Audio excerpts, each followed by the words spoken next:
Kailangan po bang may relihiyon ang tao upang siya ay mailigtas? Hindi po ba pwede na magkaroon lamang siya ng maayos at intim na relasyon sa Diyos upang maligtas? Salamat po. Salamat din sa pagdalo, kapatid na Margie, ano? Unang-una, wag ka lang ma-offend, ano? Kasi yung notion na yan na ang kailangan ay relasyon lang, ang nagturo niyan mga born again eh.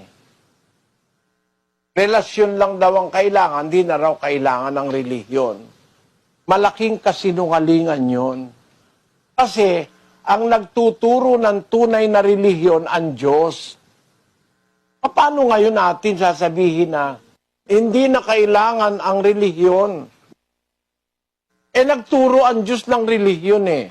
Actually, ang Kristyanismo ay isang relihiyon. Ang itinuro ni Kristo, isang relihiyon. Yung relihiyon, kapatid na Margie, sa original na wikang ginagamit sa Biblia, yung Grego, ang salitang relihiyon, ang kahulugan ay, sa Grego yan ay treskia. Treskia. Na ang kahulugan yan ay ceremonial observance, worshiping. Religion, worshiping.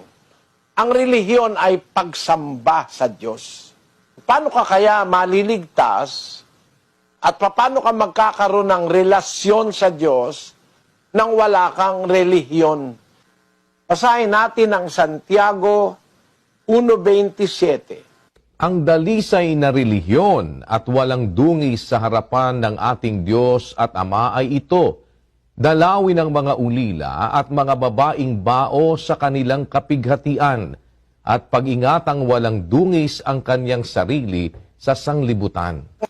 So, yung sasabihin na hindi kailangan ng relihiyon, nagtuturo nga ang Biblia ng relihiyon kapatid.